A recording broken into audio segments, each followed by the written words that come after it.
Assalamualaikum warahmatullahi wabarakatuh.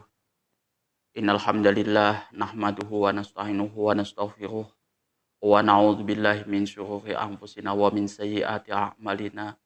May yahdihillahu fala mudhillalah wa may yudlilhu fala hadiyalah. Asyhadu an la ilaha illallah wahdahu la syarikalah wa asyhadu anna Muhammadan abduhu wa rasuluh.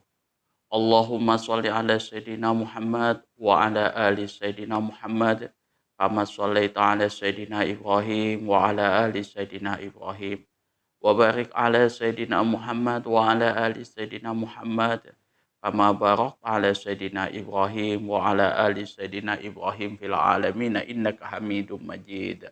Rabbi shrah li sadri wa yassir li amri wahlul 'uqdatam min lisani yafqahu qawli amma ba'du. Hadirin hadirat jamaah kaum muslimin wal muslimat yang dirahmati oleh Allah Subhanahu wa taala. Kali ini kita akan membahas tentang hadis nomor 189 dan 190 yang mana hadis ini diriwayatkan melalui jalur Ibnu Umar dan Aisyah radhiyallahu an. Hadis ini membahas tentang azan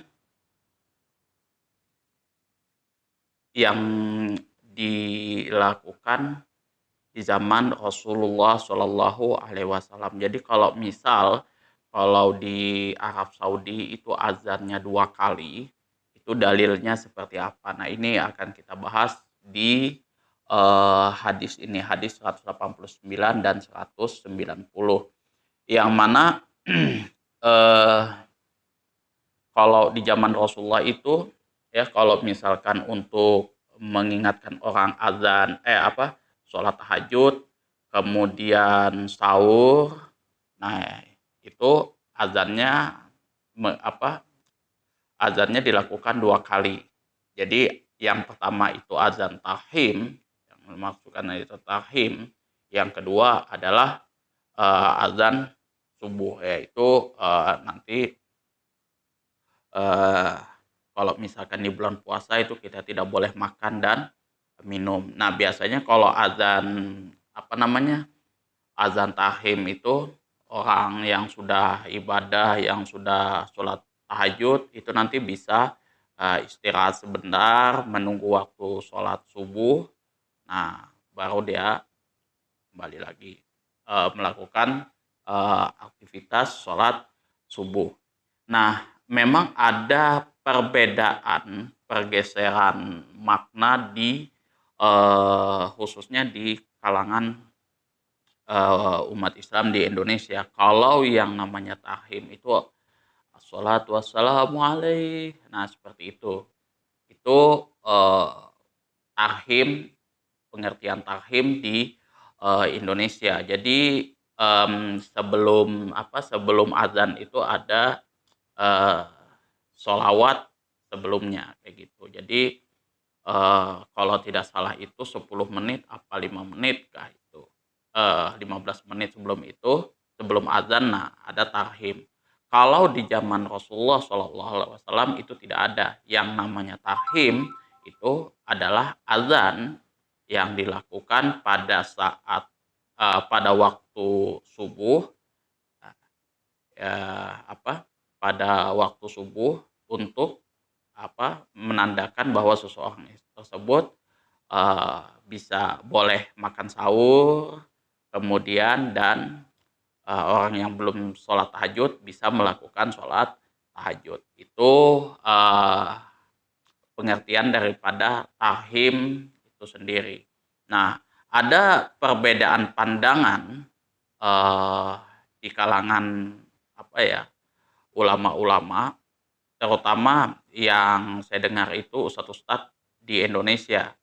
Ada yang mengatakan itu bid'ah, ada yang mengatakan itu ya tidak, karena itu culture atau budaya daripada Indonesia.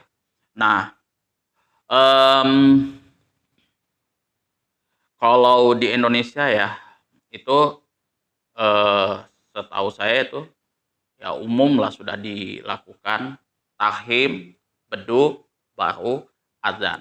Nah, Kalau kita cek di dalam kitab Al-I'tisam, itu memang landasan yang namanya beduk, kemudian trompet pada saat buka puasa, apalagi ya sahur itu kan apa nabu-nabu apa segala macam.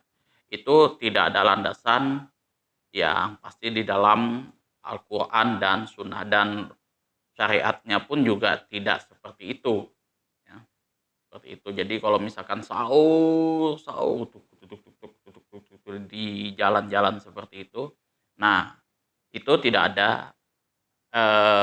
kaifiat, landasan yang dilakukan oleh Rasulullah Shallallahu alaihi wasallam, dan itu banyak mengganggu sebenarnya orang-orang yang sedang tidur.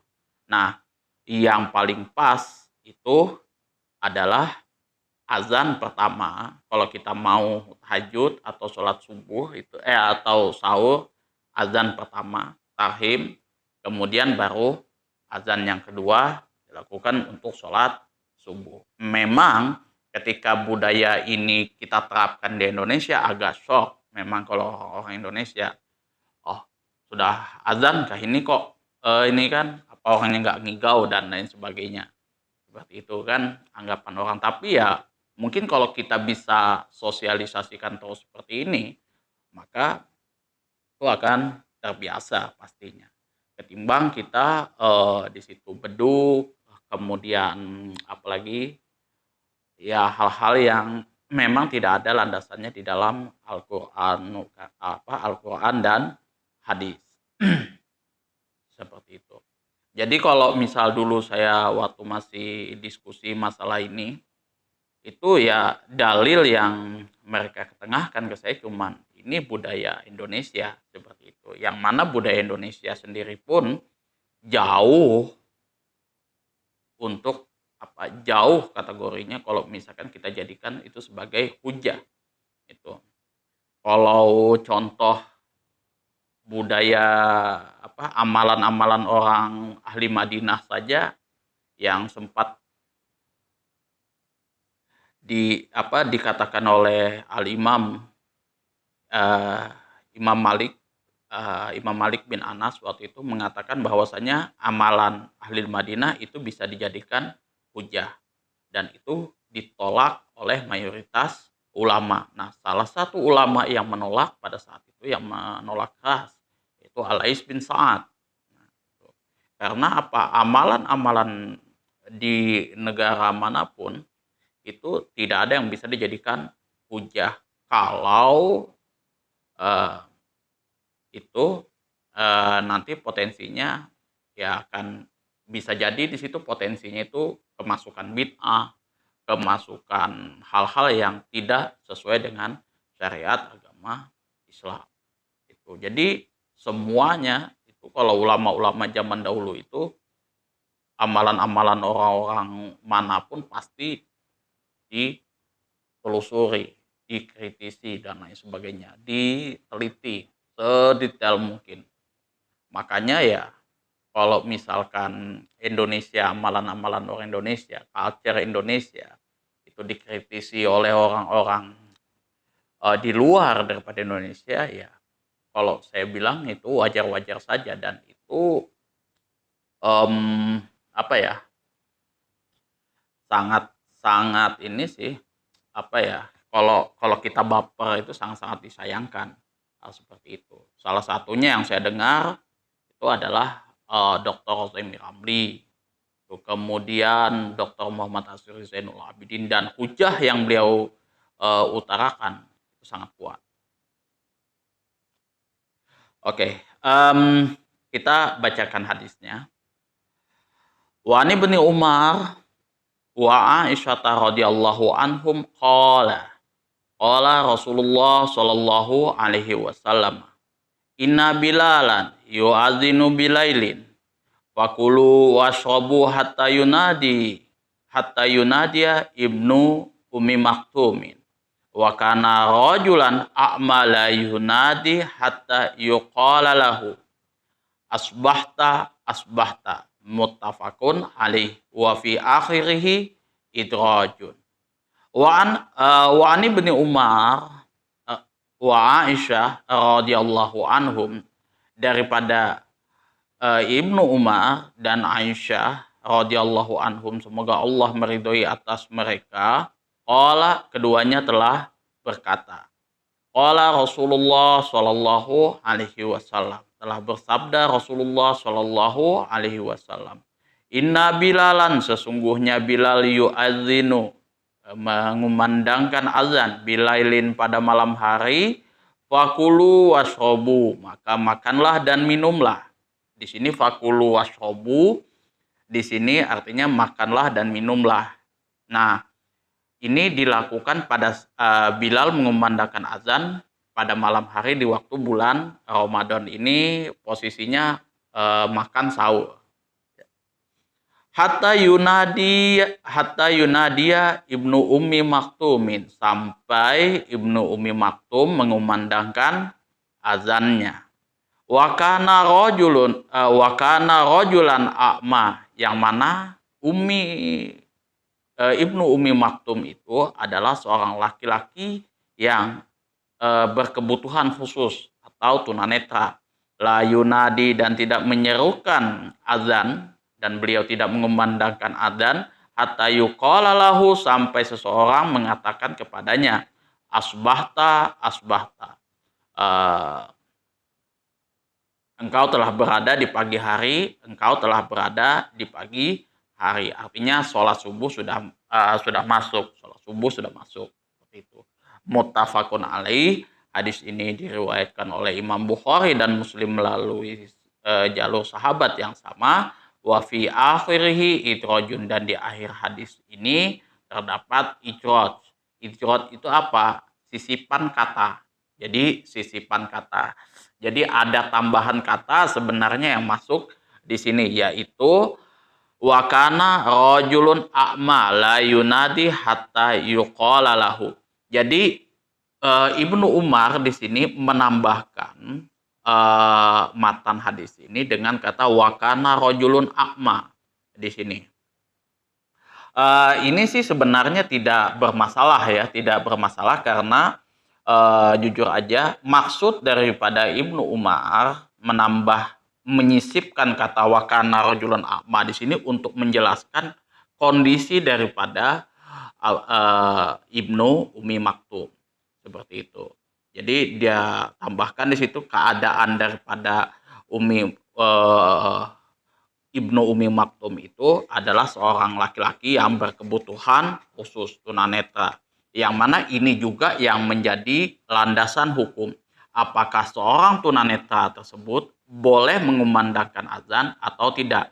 Karena posisi seorang tunanetra tidak tahu, dia tidak melihat. Dia tidak bisa melihat jam, dia tidak bisa melihat ini sudah masuk waktu sholat apa tidak, kayak gitu. Yang mana dia ya memang tidak melihat, seperti itu. Nah, apakah boleh mengumandangkan azan atau tidak?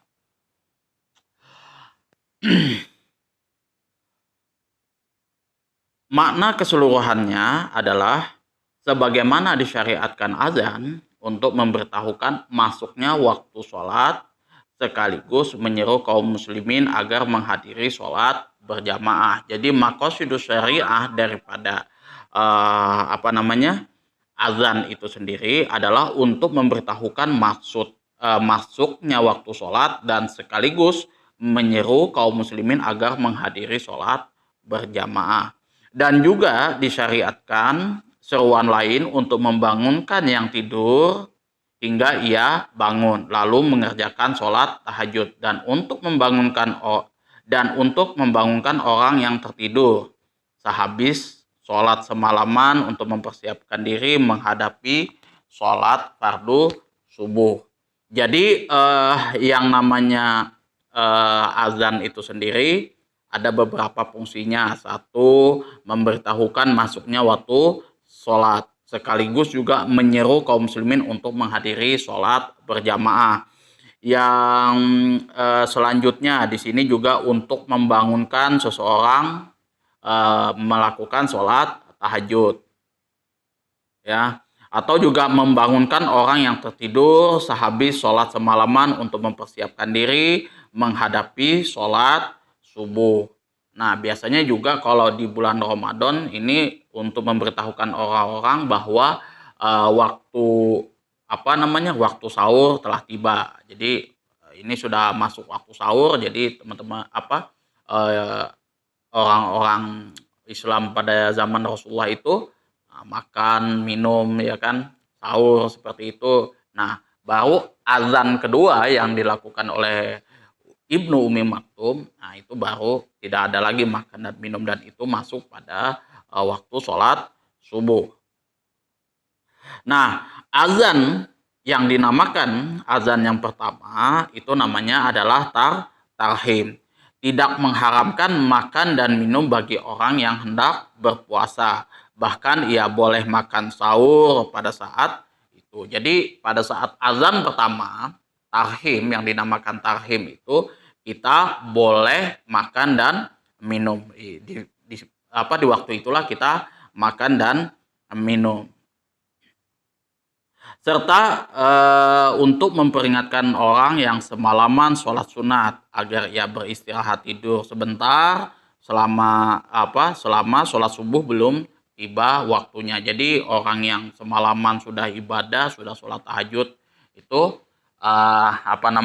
bisa beristirahat sebentar, tidur sebentar. Nah, kemudian baru melaksanakan sholat subuh. Di zaman Nabi Shallallahu Alaihi Wasallam, orang yang menyerukan azan tarhim ini adalah Bilal bin Rabah. Jadi azan yang pertama, ya, tarhim itu dilakukan oleh Bilal bin Rabah. Adapun azan yang kedua untuk sholat subuh, tujuan pokoknya adalah memberitahukan masuknya waktu sholat subuh. Jadi kalau sudah azan yang kedua itu sholat subuh sudah masuk nih, sudah posisi sudah mau sholat subuh lah kayak gitu.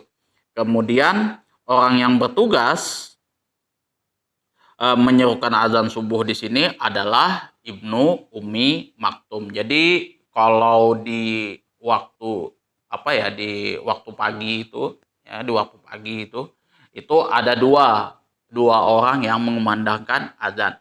Yang pertama Bilal bin Rabah itu tarhim azan pertama, yang kedua itu adalah Ibnu Umi Maktum. Itu sudah masuk waktu sholat subuh. Nah, kalau kita analisis lafadznya adalah yu'adzinu Bilalun. Artinya di sini adalah Bilal melakukan azan di malam hari.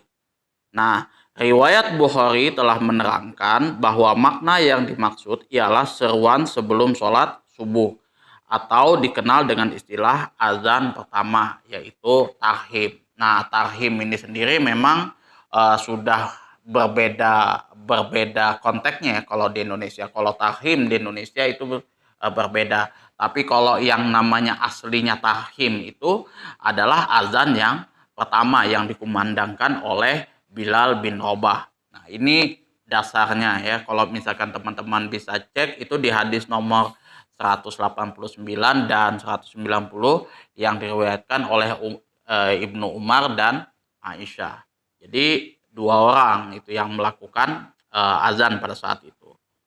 Nah, kalau di Indonesia sudah beda tuh. Makanya ada ustadz-ustadz yang membid'ahkan itu memang kondisinya ya seperti itu adanya. Kita ya, kalau saya pribadi pun juga sepakat dengan hal itu gitu. Tidak ada masalah, walaupun ya mungkin orang yang mengatakan itu Wahabi. Katakanlah seperti itu. Tapi ya dasar landasan yang beliau sampaikan itu betul-betul detail dan jelas kayak gitu. Ya. Kalau saya itu jujur aja, kalau misal ada ustadz yang berbeda pandangan dengan dengan saya lah, misalkan kategorinya seperti itu, saya cukup menanyakan dalilnya mana, kemudian atau mungkin saya tidak menanyakan tapi saya bisa buka di kitab-kitab kitab-kitab hadis, kitab-kitab fikih seperti itu. Nah, kalau misalkan di kitab hadis dan kitab fikih ya berbicaranya apa yang beliau sama dengan yang beliau sampaikan, saya sepakat. saya dukung pendapat beliau seperti itu, dan saya tidak pernah ada masalah dengan ustadz-ustadz manapun. Kadang saya menggunakan pandangan beliau, kadang juga tidak seperti itu. Nah, kalau saya menggunakan pandangan beliau artinya eh ya saya tidak menemukan dalil yang membenarkan pandangan saya, dan ada pandangan yang lebih sahih yang yang bertolak belakang dengan pandangan saya, maka saya akan cabut pandangan saya akan ambil pandangan ustadz. Walaupun ustadz yang lain itu ya beda beda organisasi masyarakat lah.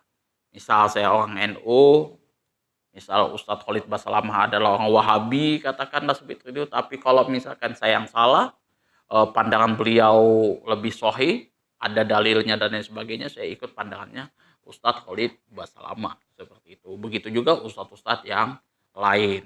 Nah, itu. Jadi kalau saya pribadi tidak, untuk masalah hukum saya tidak pernah memandang organisasi masyarakatnya seperti apa. Mau itu NU, Muhammadiyah, Persis, Wahabi dan lain sebagainya, yang mana pandangan-pandangan ustadz itu ada dalilnya, ada nasnya lengkap, pandangan ulamanya juga clear, sudah tidak ada masalah. Ya, saya ikut dengan pandangan mereka. Contohlah yang sudah saya sering-sering sebut itu kan pandangan Ustadz Das At-Latif yang mengatakan bahwasanya rokok itu haram. Memang secara secara secara batin ya kan, kejiwaan ya saya otomatis terganggu dengan statement beliau bahwa saya seorang perokok berat kayak gitu. Tapi saya menghargai pandangan beliau karena saya tidak menemukan dalil-dalil yang menguatkan rokok itu makruh. Maka ya saya mengambil pandangannya Ustadz Das At-Latif dan saya menghormati pandangan beliau kayak gitu. Bukan berarti karena saya perokok apa segala macam saya ngeyel-ngeyelnya seperti itu. Terus kemudian menghardik beliau, kemudian menyesat-nyesatkan beliau, itu sangat tidak sangat tidak elegan lah, sangat tidak pantas lah seperti itu. Karena ya kalau yang namanya kita Ahlus Sunnah wal Jamaah, kita harus siap dikritik seperti itu. Dan kita juga harus siap juga mengkritik. Nah, seperti itu. Yunadia Ibnu Umi Maktum, yang mana nama beliau adalah Ammar Ibnu Umi Maktum. Jadi nama lengkap beliau ini adalah Ammar Ibnu Umi Maktum, yang mana beliau ini mengumandangkan azan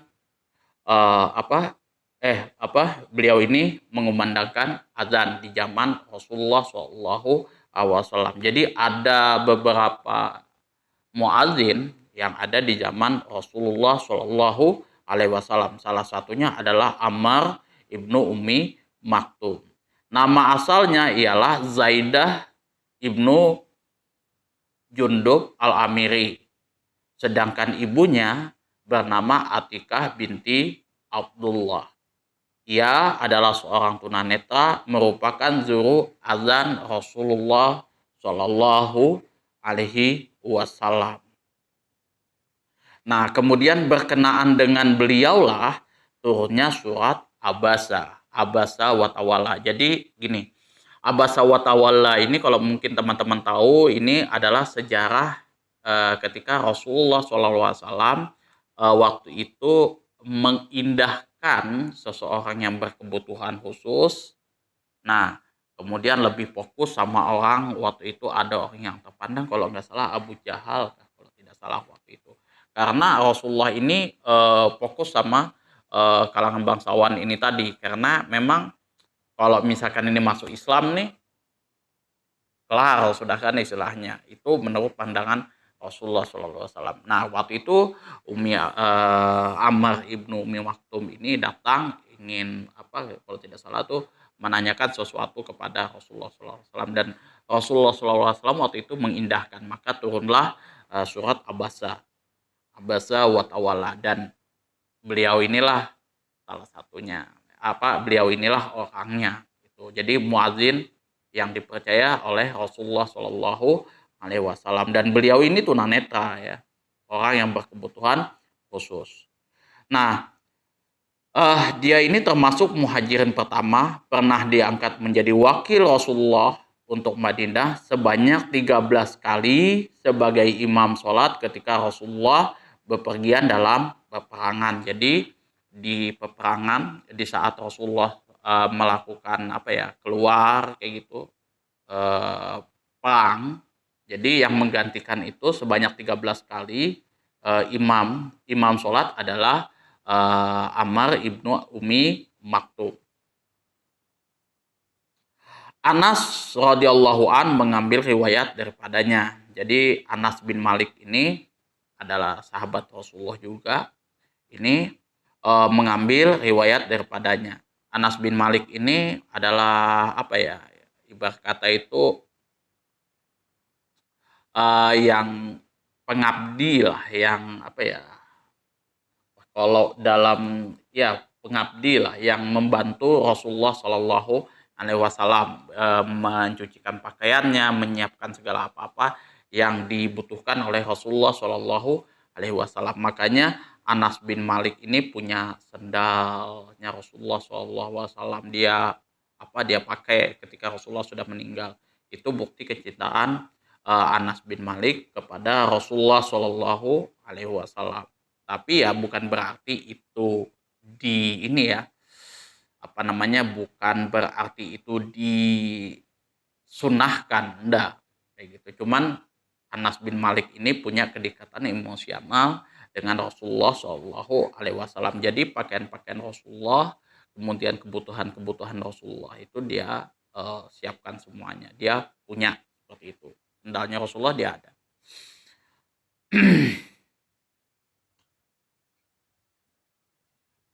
Nah, Ammar ibnu Umi Maktum mengikuti perang untuk menaklukkan Qadisiyah dan akhirnya ia gugur sebagai syuhada sebelum panji kaum muslim berada di tangannya. Ini jujur aja gimana ya? Agak susah saya percaya sih kalau yang ini. Beliau mengikuti perang untuk menaklukkan Qadisiyah dan akhirnya ia gugur sebagai syuhada ketika panji kaum muslim berada di tangan ketika itu panji kaum muslimin berada di tangannya. Beliau ini kan tunanetra ya. Ya, saya tidak menghina beliau kan. Cuman bagaimana bagaimana cara beliau menentukan ini sahabat, membedakan ini sahabat, ini musuh. Nah, itu yang masih pertanyaan bagi saya itu. Dan beliau ini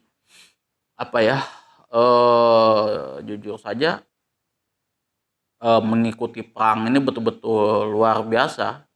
Ya, kayak saya sendiri pun juga terpanggil ya kan.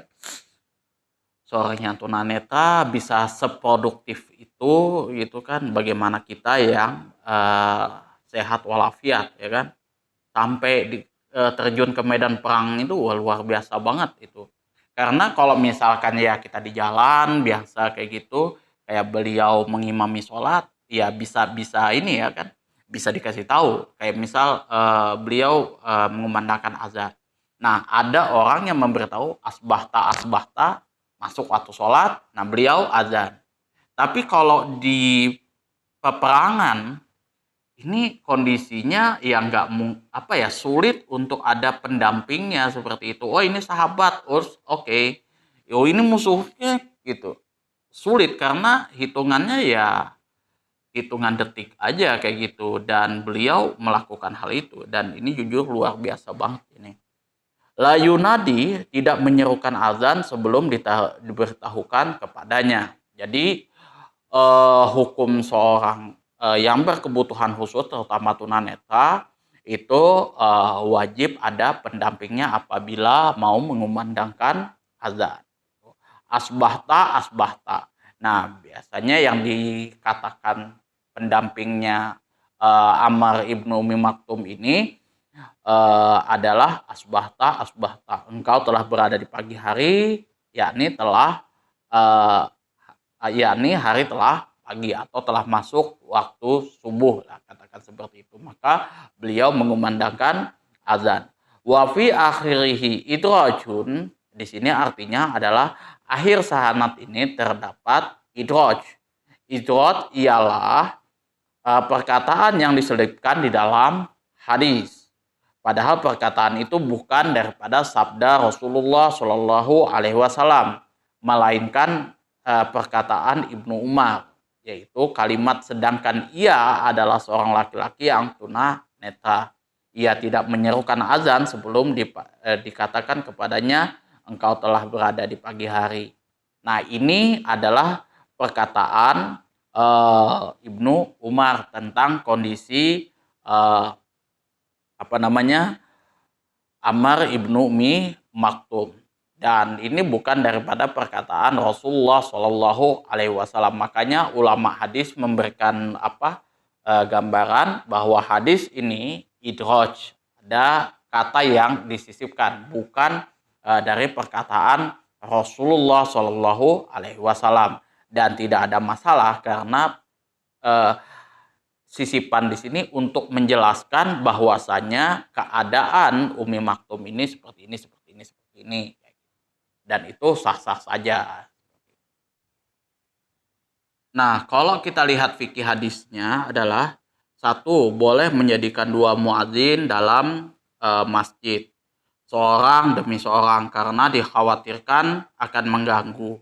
Nah, ada 5 orang sahabat yang pernah menjadi juru azan Rasulullah Shallallahu Alaihi Wasallam, baik ketika berada di tempat ataupun ketika bepergian. Mereka adalah Bilal bin Rabah, kemudian Abdullah ibnu Umi Maktum, Abu Mahzurah Al-Maki. Nah, ini Abu Mahzurah ini sudah kita bahas kemarin kan.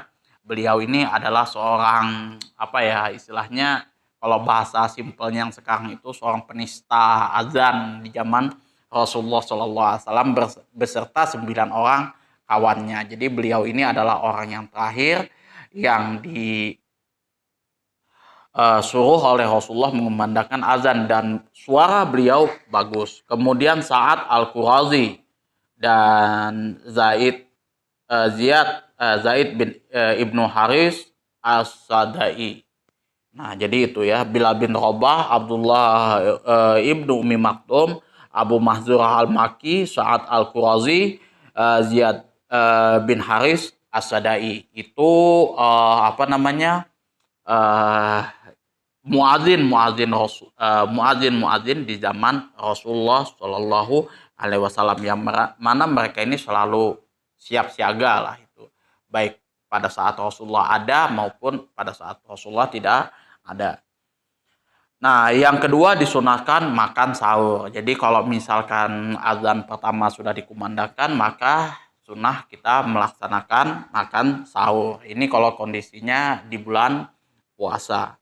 Yang kedua adalah orang yang berpuasa boleh makan dan minum sampai fajar shodiq terbit, ya, sampai Abdullah ibnu Umi Maktum itu mengumandangkan azannya, atau ya azan subuh lah, katakan seperti itu.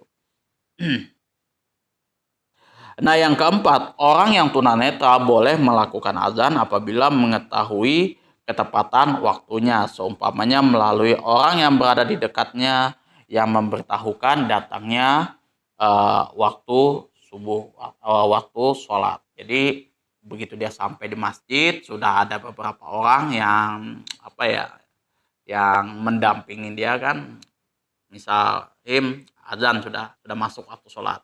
Nah, maka seperti itu, jangan sampai ya seorang yang berkebutuhan khusus seperti ini diprank.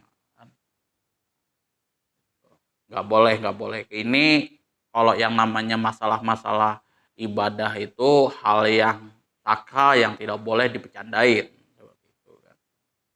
Yang kelima, boleh berpegang kepada suara dalam hal periwayatan apabila orang yang bersangkutan mengenalnya, sekalipun ia tidak melihatnya.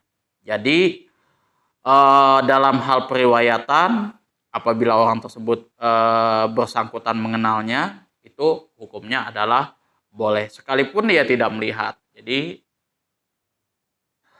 contohnya Abdullah bin Maktum Ibnu Umi Maktum ini. Jadi dia walaupun dia tidak mendengar tidak melihat siapa yang menganukan, tapi dia kenal daripada orang yang berbicara yang memberitahukan kepadanya, maka ya itu tidak ada masalah. Kita berpegang teguh kepada periwayatan dalam kepada suara, boleh berpegang kepada suara dalam hal periwayatan, dalam hal apapun kayak gitu. Selama kita mengetahui orang yang mengatakan tersebut. Nah, boleh menyebut-nyebut perihal seorang laki-laki mengenai pembawaan yang ada pada dirinya jika tujuannya untuk mengenalkan, untuk mengenalnya. Jadi boleh menyebut-nyebut perihal seorang lelaki mengenai pembawaan yang ada pada dirinya jika tujuannya untuk mengenalkan. Contohnya di sini adalah wakana rojulan a'ma la yunadi hatta yuqala lahu asbahta asbahta. Ini adalah kata yang dimasukkan oleh Ibnu Umar untuk mengenalkan kepada kita siapa Abdullah ibnu Umi Maktum atau Ammar ibnu Umi Maktum, kondisi beliau seperti apa, tapi bukan untuk menghina sahabat Rasulullah Shallallahu Alaihi Wasallam. Jadi cuman untuk mengenalkan kondisi yang dialami oleh Umi Maktum, ibnu Umi Maktum. Jadi nggak ada masalah menyebut-nyebut perihal seorang lelaki. Ya, ini bukan menyebut aibnya. Ada juga yang menyebut aibnya. Jadi aibnya itu disebutkan. Tapi untuk kondisi-kondisi tertentu. Contoh kitab Jarah wa Ta'dil. Itu aib seseorang dibongkar, ya kan. Beliau kategorinya pendusta apa tidak. Beliau beliau termasuk orang Syiah apa tidak, kemudian kesehariannya itu diteliti itu, dan itu sah sebenarnya untuk kepentingan agama Islam, tapi tidak di luar daripada itu. Boleh menisbatkan seorang lelaki pada ibunya jika dengan hal itu ia telah terkena. Jadi Ammar ibnu Umi Maktum ini sebenarnya dinisbatkan itu bukan kepada ayahnya. Biasanya kan contoh Abdullah bin Umar ayahnya, kemudian Anas bin Malik Malik ini adalah ayahnya. Nah, jadi ayah kandung beliau, ya kan. Dan Malik ini adalah ayah daripada Anas yang belum masuk Islam. Jadi beliau ini meninggalnya dalam keadaan su'ul khotimah, tidak masuk Islam. Waktu itu kabur dia. Yang masuk Islam itu ibu daripada Anas bin Malik, yaitu Ummu Salamah. Kalau siapa lagi? Anas bin Malik, kemudian Muhammad bin Abdullah, yaitu Rasulullah SAW. Itu semuanya sahabat-sahabat Rasulullah itu nisbatnya pasti bin ayahnya. Pasti. Kalau ini Ammar ibnu Umi Maktum itu dinisbatkan kepada ibunya.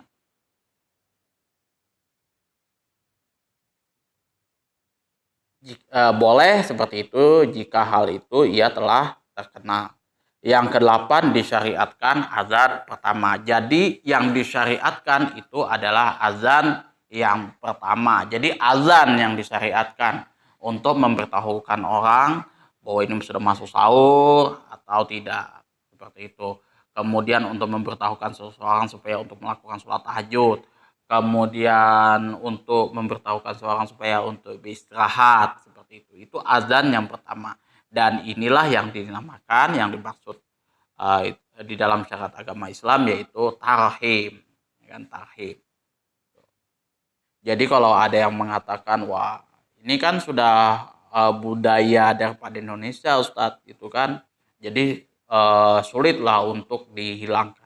Tidak bisa seperti itu juga kayak gitu. Jadi yang namanya tahim itu sebenarnya adalah azan yang pertama itu syariatnya. Lepas daripada itu hukumnya adalah bid'ah karena ini masih sepaket dalam ibadah kepada Allah Subhanahu wa taala. Mana-mana hal-hal yang berkenaan dengan masalah ibadah itu kita harus cari dalil perintahnya.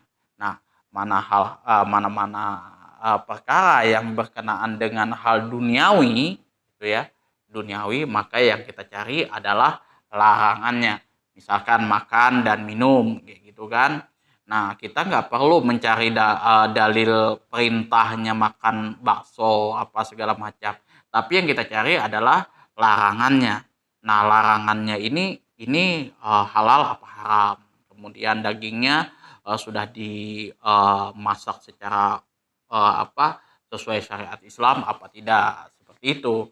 Nah, kalau di zaman Rasulullah ada nggak yang makan bakso ya tidak akan mungkin ada kayak gitu. Nah, beda kalau masalah ibadah. Nah, kalau masalah ibadah itu masalah ini syariat agama Islam, maka yang dicari adalah perintahnya. Nah, kalau misalkan Rasulullah SAW tidak mengerjakan, walaupun tidak ada larangannya, maka jangan dikerjakan. Contoh yang sudah kita bahas, itu kan misal azan untuk sholat sunnah, itu tidak ada. Itu kan tidak ada syariat azan untuk sholat sunnah. Contoh sholat id, kemudian sholat apalagi sholat rawatib, kemudian sholat ini sholat khusyuk seperti itu tidak ada azannya. Jadi seperti itu. Nah, larangannya juga tidak ada, gitu tidak ada. Dan di hadis yang kita bahas kemarin itu ya itu tidak menjelaskan tentang larangannya, tapi Rasulullah SAW mengerjakan sholat idain tanpa azan dan iqamah seperti itu. Dan itulah yang menjadikan landasan daripada para ulama mengkiaskan bahwasanya azan dan iqamah untuk sholat-sholat sunnah itu tidak ada seperti itu. Dan siapapun yang mengerjakannya ya otomatis bid'ah seperti itu kan. Itu salah satu contohnya. Kemudian apalagi sholat ini sholat Jumat. Nah, sholat Jumat cuma cukup satu, yaitu pada hari Jumat. Tiap-tiap hari kita melakukan itu hukumnya adalah bid'ah, kayak gitu. Larangannya tidak ada, tidak ada. Rasulullah cuma melakukan pada hari Jumat, tidak ada larangannya, gitu. Tapi yang dilakukan oleh Rasulullah SAW ya hari Jumat dan tidak di hari yang lain, maka kita tidak mengerjakannya seperti itu. Dan tidak ada orang yang mengatakan bahwa sholat Jumat di tiap hari itu hal baik, ya kan? Kenapa kita nggak bilang itu adalah hal yang baik kan? Sholat Jumat ya tiap-tiap hari itu kan baik daripada orang sibuk ngegibah apa segala macam dan lain sebagainya. Kenapa nggak kita terapkan sholat Jumat tiap hari kayak gitu? Ya karena sebenarnya itu ya bid'ah sebenarnya. Walaupun dengan ada beberapa istilah yang digunakan oleh para ustadz, tapi kalau misalkan kita lihat daripada konteksnya itu adalah bid'ah. Nah, kalau yang saya amati, yang saya coba pelajari di dalam kitab Al-I'tisam itu masuk dalam kategori bid'ah hakikiyah. Yang mana sudah bid'ah hakikiyah itu yang sudah clear, jelas lah seperti itu ya. Hakikiyah misalkan yang berkenaan dengan bid'ah yang berhubungan dengan akidah, bid'ah yang berhubungan dengan ibadah dan lain sebagainya. Itu ada kondisi, ada pembahasan-pembahasan yang lebih detail di dalam kitab Al-I'tisam. Seperti itu. Ada juga bid'ah idhofiyah. Nah, bid'ah idhofiyah ini jujur mesti harus ditelusuri lebih jauh lagi, lebih detail lagi. Karena apa? Dalil umumnya dia bersandar kepada dalil umumnya. Ada dalil umumnya kayak gitu. Kayak dalil umum itu kan contoh aqimus shalah wa atuz zakah itu dalil umumnya itu yang ada di dalam Al-Qur'an. Khususnya bagaimana panduan kita melakukan sholat dan zakat itu kebanyakan adanya di hadis. Nah, seperti itu. Nah, jadi bagaimana Rasulullah mengangkat tangan, bagaimana Rasulullah membaca surah Al-Fatihah, bagaimana Rasulullah kemudian ruku, sujud dan lain sebagainya, bacaan-bacaan apa saja yang dibaca oleh Rasulullah Shallallahu Alaihi Wasallam. Nah, itu apa namanya juga ada dalil khususnya.